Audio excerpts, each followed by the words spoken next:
Hello, everybody. Welcome to the show. My name is Brandon, and I'm your host, My name is Brett, and I am the co host to the It Ain't Right podcast where we pick an event or topic of the day.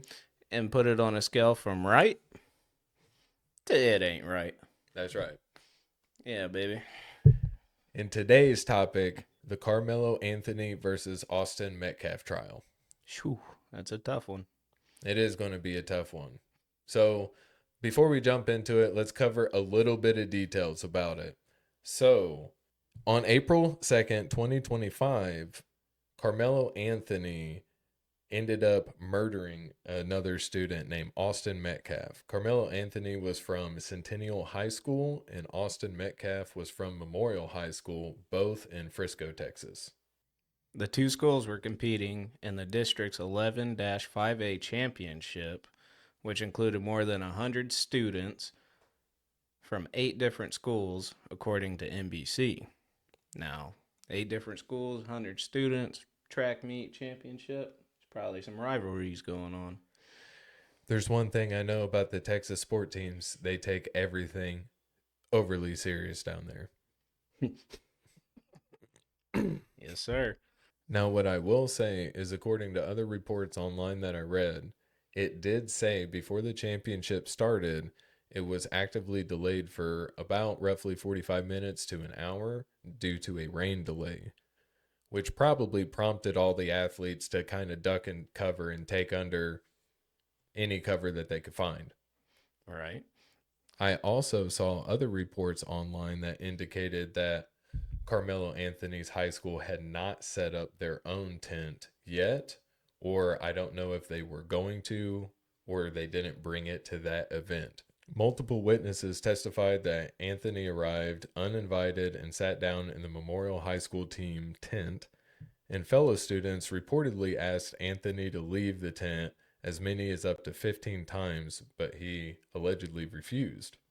15 times. That's kind of intense. According to a 16-year-old witness testimony during the trial, he said he was sitting under the tent with his teammates and Metcalf, and he described Anthony approaching them and taking a seat next to him on a bench, stating, "Crazy weather, huh?"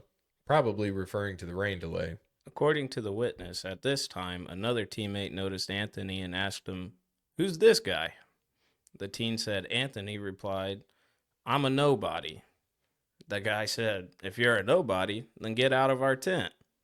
This is when Karmelo allegedly refused and became aggressive, is what the witness claimed. A little bit hostile of an encounter, especially given that it was raining. But knowing Texas sport teams down south, it's very tough to go into other people's dugouts, benches, unless you have friends at other schools. And it's more of a common thing, which there are some reports indicating both ways. You know, it was like, you're a rival high school. Get the out of our tent. It makes sense. But becoming hostile over it, he did have some words to say. According to the 16-year-old student athlete, he said, "F y'all, F y'all. I'm not going to leave. Y'all are a bunch of P words. Y'all not going to do anything. Touch me and see what happens." Shit. That's also pretty aggressive and pretty hostile. Yeah. Well, according to the 16-year-old witness, Metcalf apparently replied, "I'm not going to fight you." Later, after lunch, the student was cross-examined, quote, and said that Anthony wasn't yelling or anything like that, according to Fox News 4. Well, there was another kid there. A secondary witness, a 15-year-old student athlete testimony stated Metcalf was like a big brother to him. We all told him to leave. He testified that Anthony got irritated and tried to provoke us as he was asked to leave. During the trial, the prosecutor asked, did Karmelo Anthony act in self-defense or commit murder? The teen replied, he committed murder. Now, with this occurring at a Frisco high school event, there were cameras, and apparently the Frisco Independent School District previously confirmed to Fox News Digital that it is in possession of surveillance footage and is asking the Texas Attorney General to make a determination regarding its release. While the district initially allowed some requesters to view the footage at the FISD administration building under strict conditions, concerns grew after individuals violated those protocols. They shouldn't have did that. One live streamed during their session and revealed the locations of the district security cameras during a live stream at Kai Kendall Stadium, an FISD spokesperson said in a statement to Fox News Digital. These violations led school officials to withhold the footage and ask the Texas Attorney General if the release would be lawful, citing concerns relating to student privacy. I mean, underage, right? Yeah, according at the time of the incident, both students were 17 years old. That would give it a hiccup. Apparently, you can request this video footage, but it cannot be recorded or distributed. I have not personally seen the footage. I do not personally wish to see the footage, considering the outcome of what has happened. But another point of contention during this case was actually held during the jury selection. A 12-person jury with 6 alternates were finalized by Collin County Courtroom, resulting in 11 women and 7 men with no black jurors. Defense attorney lodged a formal objection during the second round of strikes, arguing the state improperly struck down 3 potential black female jurors who were similarly situated to a white female juror allowed to remain on the panel. And this turns into the prosecutor strongly denied race played a factor. It's not because they were black. It's not because of different skin color, race.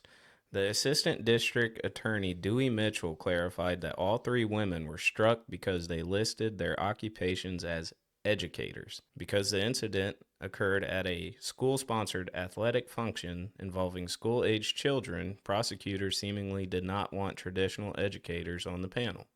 It makes sense. It's not because of race. When selecting a jury panel, they have to attempt to sort out bias of any kind. And having educators close or involved in any type of way, who knows if they were affiliated with those schools themselves or schools close by and had friends working there. It could have been a conflict of interest to the point prosecutors could have pursued to just eliminate educators. And that's what happened. The state district judge, John Roach Jr., sided with the prosecution, allowing the strikes to stand. According to reports, one educator was successfully seated on the 12-person jury. She is an esthetician at a trade school and does not work with high school age children.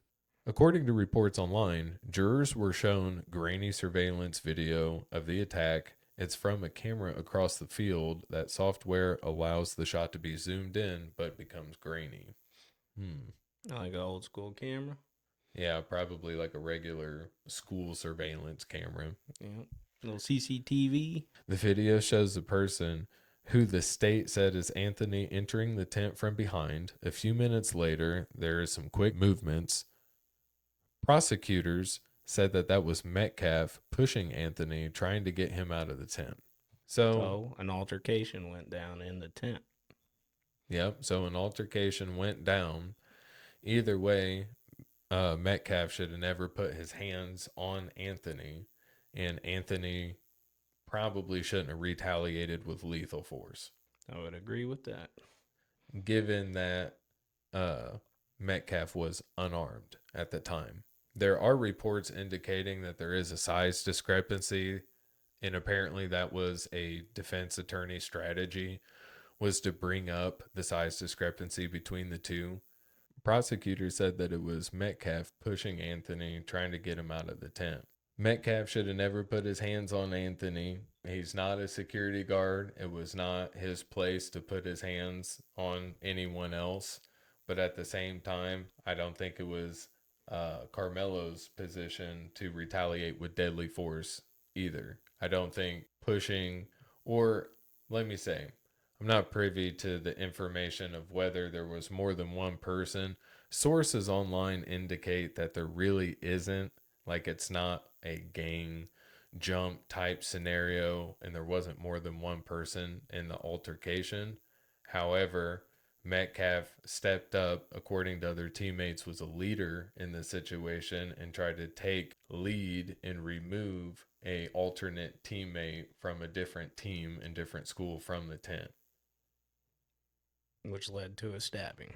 Ultimately, Karmelo Anthony was charged with the first-degree murder in connection with the April 2nd, 2025 stabbing death of Austin Metcalf. The jury ultimately convicted him of murder, meaning they concluded he knowingly caused Metcalf's death and rejected the defense's self-defense argument.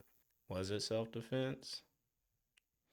According to online reports, it stated from the medical examiner that from a 3-inch blade, or a 3.5-inch blade, 2 inches of it were shoved, penetrating through bone and penetrating into the heart. The jury reached its guilty verdict in less than 3 hours, with multiple reports putting the deliberation time approximately around 2 hours and 20 minutes. After being found guilty for first-degree murder, Karmelo Anthony was sentenced to 35 years in prison.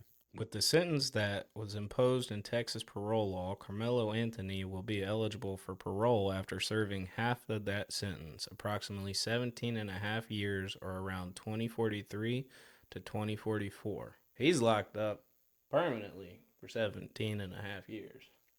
Yeah, he's not going to get out before 17 and a half years, but according to the regulations, will be up for parole after 17 and a half years, which is kind of crazy if you think about it. Well, he was 17 years old at the time of the offense. He was not eligible for the death penalty or life without parole, according to the current constitutional in Texas legal standards. After the verdict, authorities reported arrests outside of the courthouse during the trial, including one individual arrested for public intoxication and another one taken into custody on an outstanding weapons-related warrant. It's actually some crazy clips.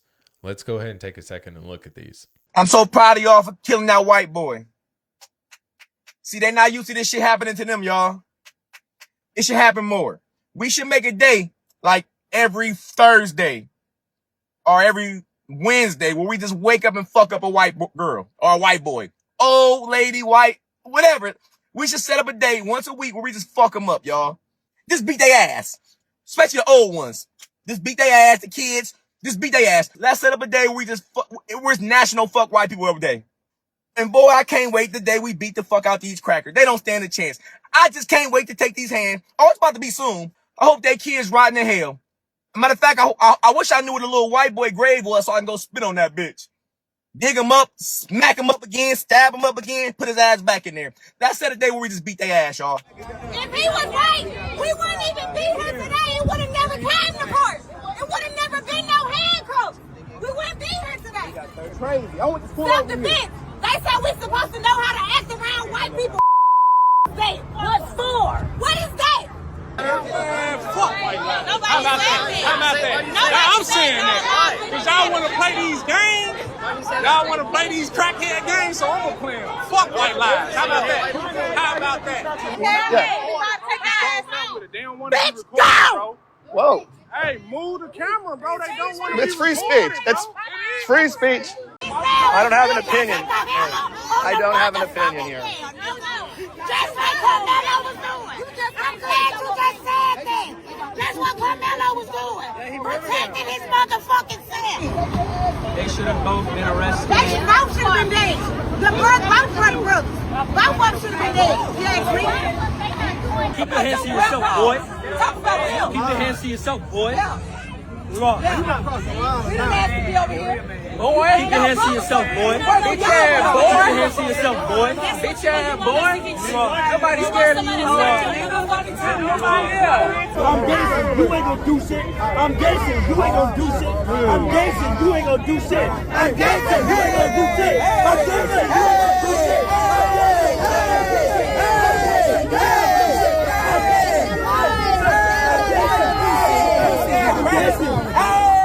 I'm dancing, you ain't gonna do shit. Ray, that is not what it's like. And can you please tell your Negro to back the hell up off me? Hey, pelvis back 2 inches, homie. But stay up on her, though. That shit is crazy. I agree. That shit's bananas, dude.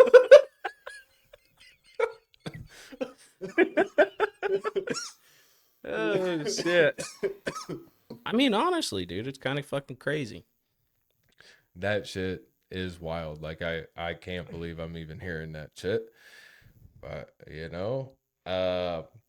so after Anthony was convicted of murder and sentenced to 35 years, he immediately filed a notice of appeal to challenge the conviction. He said in the appeal that he cannot afford a new lawyer. WFAA reported that these documents say Anthony is penniless, destitute, and an indignant person, too poor to employ counsel to represent me on the appeal. According to the outlet, the fundraiser was posted on Give, Send, Go, an international crowdfunding platform, in April 15th, 2025, which was less than 2 weeks after Anthony fatally stabbed Austin Metcalf during that high school track meet. All the while, the fundraiser for Anthony and his family, titled Help Karmelo Official Fund, initially had a goal of generating nearly $1.4 million and raised just shy of $634,000. That's a good chunk of change. It's nothing to bat an eye at. A little bit half of their goal, though. So the Now fundraiser shared the purpose on their website, saying, while legal defense is critical, part of this journey, we want to make it clear that this fund is not solely dedicated to legal expenses. The funds raised will also support a range of urgent and necessary means that have emerged as a result of the situation, including, but not limited to, the safe relocation of the Anthony family due to escalation threats and their safety and well-being, as well as basic living costs, transportation, counseling, and other security measures. That's actually crazy considering everything that was just said, which corroborates to other reports online that they have since purchased a nice home and a new car. But the Give, Send, Go fundraiser was created to support pretrial needs, and those funds were dispersed over the past year for lawful purposes, including legal defense and family relocation. With that stated purpose now complete, the fundraiser has been closed. While one fundraiser was scrubbed, another has reportedly reappeared in support of the Anthony family. A new fundraising campaign was started by Dominic Alexander. Anthony's family has had Dallas-based civil rights activist Minister Dominic Alexander as a spokesperson throughout the case. Karmelo has already begun the appeals process with his family, and they're continuing to fight to try and set him free. Well, that was the Anthony's fundraiser. Should we do the Metcalf's family fundraiser? We should do it. Honoring Austin Metcalf, his fundraiser was Help His Family Heal, GoFundMe. And it was organized by his dad, Jeff Metcalf, with the purpose being established to help the family cope with funeral and memorial expenses and the broader financial and emotional impact of this tragedy. The campaign raised approximately $581,000 for more than 12,000 donors. That's another good chunk of change. Aside from that money that was donated to that fundraiser, a second fundraiser entitled In Memory of Austin Metcalf was also created, not organized by his dad, that generated $189,000 as well. If we take both of those fundraisers, the first one being Honoring Austin Metcalf, Help His Family Heal, that generated $581,000, and the second fundraiser In Memory of Austin Metcalf, which generated $189,000. If we combine both of those, we'll get a total of $770,000 in total donations. So using the most commonly reported totals from all the major fundraisers, put them all combined, this tragedy has raised over $1.4 million across all campaigns. That's a lot of money for pain and suffering. Austin Metcalf's father, Jeff Metcalf, went nuclear on Karmelo Anthony's parents in a passionate rant. Jeff appeared on Sarah Field's Jinxed Sip podcast, and he didn't hold back on his feelings about Karmelo's parents, Andrew and Kayla, blasting them as cowards, grifters who abandoned their son when it didn't suit them. Austin's dad claims Karmelo's parents only cared to show up for him when there was money pouring into his online crowdfunding page. Jeff spoke on a podcast for hours, at one point revealing a nickname he came up for Karmelo. We'll go ahead and put it on the screen. I don't think we need to say it. we'll go ahead and play these clips and then talk about it. We'll be right back. Drew Anthony, Kayla, you're cowards. You wouldn't even show up for your son's sentencing or victim statement impact. You abandoned your kid. You left him there. You are grifters. You should be ashamed of yourself. You never once admitted or took accountability. You tried to play victim. The real victim is the one who died, not the one who shoved a knife in his chest. From day one, I said this was never about race. Please don't make it about race and don't politicize it. And what did you do? You chose both. The race card, black fatigue, it's real. I'm sorry. You have embarrassed your own culture and race. Drew Anthony, you're and a coward, and you raised one. Kayla, you drunk bitch. What'd you do to that boy to make him stab somebody? My God, what kind of mother are you? Y'all can let me make something racist up so y'all can go viral. I got a new name for Mello, okay? Because he was such this little boy y'all were trying to portray. How about Watermelon Felon? You don't say. I hope he enjoyed his first night in that cell last night. Because he's going to have many nights to think about what the he did. What's your master plan, Mr. Anthony?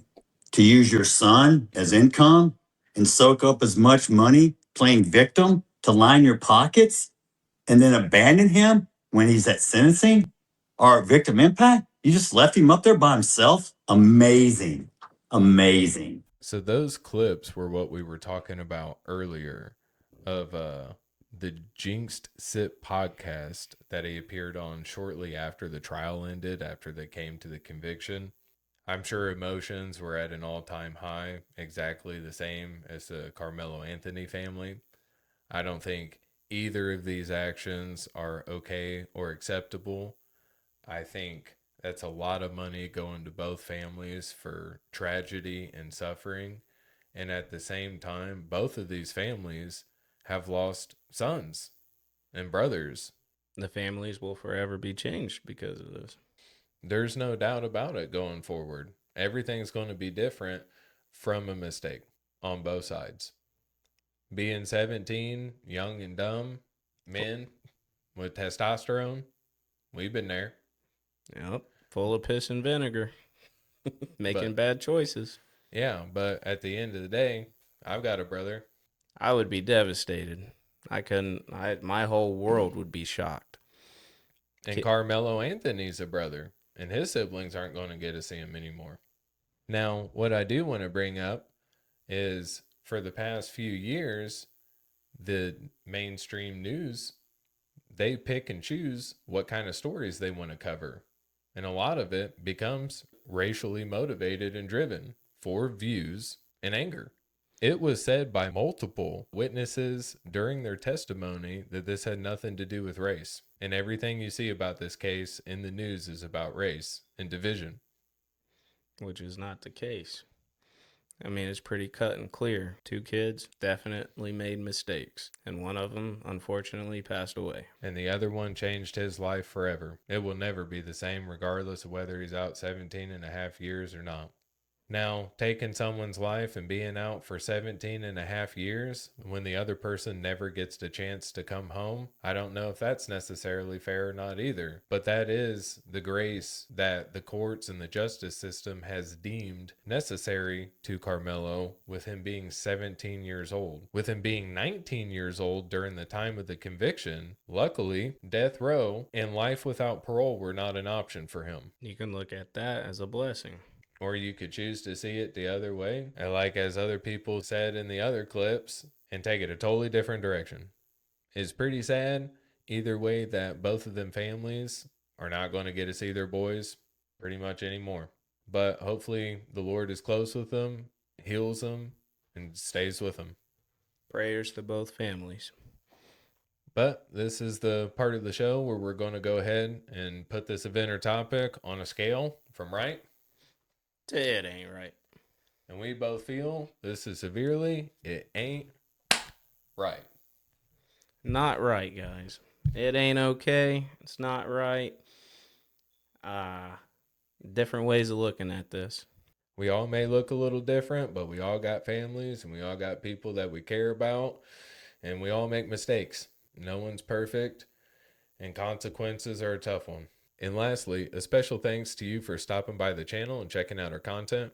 If you would like to support the channel, make sure to like, share, subscribe, and leave a comment down below of what you would like to see us cover on the It Ain't Right podcast. So everything that we talked about today is hypothetically, allegedly, supposedly true, not true, found on the internet. Shit, we don't know. This is all for entertainment purposes. Hopefully y'all got a kick out of it and a laugh. But that's going to be a wrap on this one. Thanks for listening. If you enjoyed today's episode, be sure to follow the podcast, share it with someone who needs to hear it or learn something today. And until next time, God bless. Stay free. It's